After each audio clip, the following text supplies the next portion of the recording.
Chocarse a propósito, tanques de combustibles secretos y acuerdos muy sospechosos con la FIA. A estas alturas las trampas en la Fórmula 1 son simplemente parte del deporte, y ante la falta de rendimiento, de manos o de estrategia, muchos equipos recurren a explotar esos agujeros en las regulaciones que puedan ponerles por delante del resto. A veces esos agujeros son simplemente lagunas en los reglamentos y otras veces son 100% trampas. Vamos a ver algunas de las más ingeniosas trampas que se llevaron a cabo en la Fórmula 1, aunque seguramente que no sean las más inteligentes o avispadas de todas, ya que de esas no nos enteramos. Algunas no pasan de la fase de rumor, como el que empezó en el Gran Premio de Brasil del año pasado, donde Red Bull afirmaba que varios equipos estaban inyectando agua o algún líquido a los neumáticos. Entre esos equipos estaría McLaren, el cual era el que más guerra le estaba dando a Red Bull. Y ese es el tema con la Fórmula 1, cuando tu rival te está sacando ventaja en pista tienes que clavársela de alguna otra manera, buscando alguna cizaña. Añadir agua al neumático podría dar una ventaja enorme por dos razones. La primera es que el líquido ayudaría a controlar la temperatura de las ruedas y a que éstas no pasen de la temperatura límite en la que empiezan a perder agarre, lo que les permitiría a los pilotos forzar aún más el coche sin preocuparse por la pérdida de adherencia de unos neumáticos sobrecalentados. La segunda es que al ir siempre en la temperatura correcta, la degradación del neumático es mucho más suave.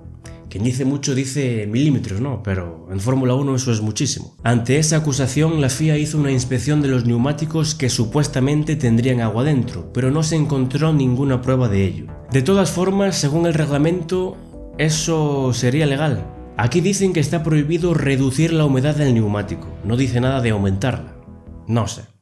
Pero vamos a pasar a las trampas, sin abandonar el tema del agua. Porque sobre la década de los 80 los equipos de Fórmula 1 tenían dos opciones. O soltabas la pasta para desarrollar o comprar un motor turboalimentado, de los que estaban empezando a dominar de aquellas, o estarías cada carrera siendo doblado por los que sí que llevaban motores turboalimentados. Pero algunos de los equipos que no podían permitirse esos carísimos motores turboalimentados encontraron una tercera opción, y es que cuando no puedes conseguir rendimiento aumentando la potencia, la segunda cosa más obvia es bajar el peso. Pero como los coches con turbo ya lograban estar en el peso mínimo permitido, los equipos que no tenían coches con turbo tendrían que tener coches con un peso por debajo del mínimo permitido. ¿Cómo hicieron esto?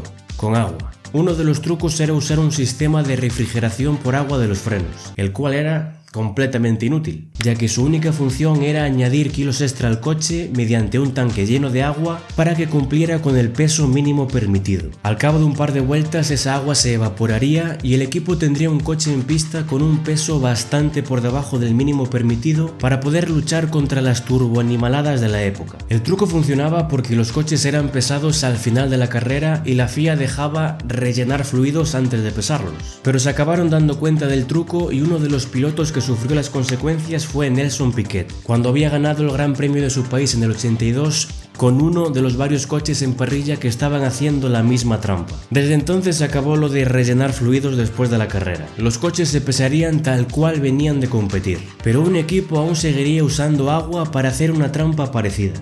Os prometo que esta es la última trampa relacionada con agua. El equipo Tyrrell,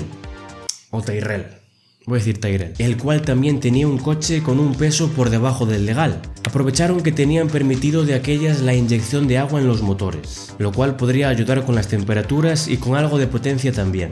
Eso estaba permitido, pero además de agua, el equipo usaba las paradas en boxes para rellenar el tanque de agua con agua y bolitas de plomo. De esta manera podrían correr parte de la carrera con menos peso del permitido, parar en boxes a dejar el coche con el peso permitido y acabar la carrera con un coche legal. Y eso no es todo, porque cuando la FIA fue a investigar ese tanque de agua, después de que otros equipos vieran bolitas de plomo por el pit lane, encontraron aún más sorpresas. Y es que aparte de plomo, el agua tenía tolueno, un líquido que se puede usar como aditivo en el combustible para aumentar su octanaje. Y como esa agua se inyectaba al motor, era como darle una especie de nitro al coche.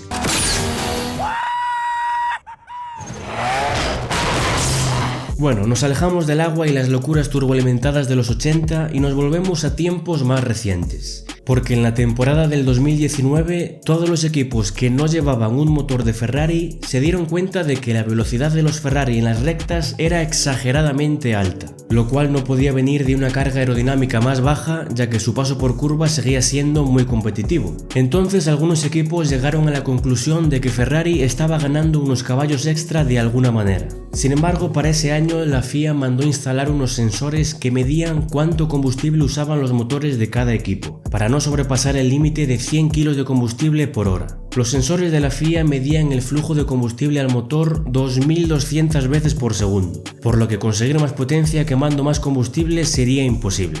Pero, si Ferrari pudiera encontrar la manera de mandar combustible extra al motor cuando el sensor no estaba mirando, ahí sí que podría sacar potencia extra.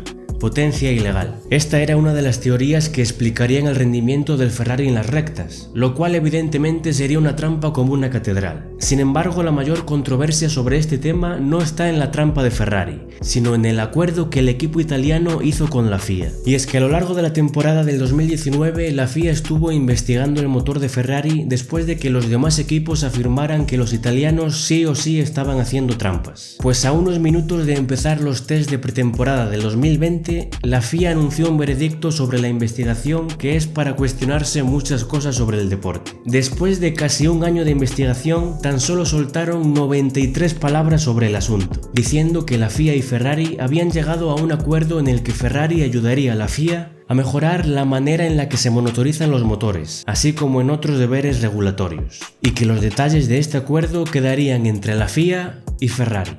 Tócate los huevos. Para el 2020 se instalarían dos sensores que medirían el flujo de combustible, entre otras cosas, para asegurar que ningún equipo pudiera usar más combustible del permitido. Curiosamente, tras poner ese nuevo sensor, el rendimiento de Ferrari en las rectas bajó una locura. En este vídeo podemos ver la diferencia de velocidad en la recta de Monza. En el 2019 consiguieron la pole y en el 2020 clasificaron P13. Y como podéis ver, la velocidad máxima había bajado bastante para el 2020. Pero esa no era la primera vez que los tifosi se pasearon por el lado oscuro de la fuerza. En el Gran Premio de Austria del 2002, un Michael Schumacher, que ya dominaba el campeonato de pilotos, iba segundo detrás de su compañero de equipo, Rubens Barrichello. Para aumentar aún más la ventaja de Michael en el campeonato, Ferrari ordenó a Barrichello que dejara pasar a Schumacher, algo súper feo y súper innecesario realmente. Por eso la FIA decidió ese año que las órdenes de equipo estarían prohibidas en carrera. Sin embargo, los tifosi son muy listos cuando quieren, y para el GP de Alemania del 2010 se veían en una situación similar, con un piloto más lento delante y otro más rápido detrás que además estaba luchando por el campeonato de pilotos.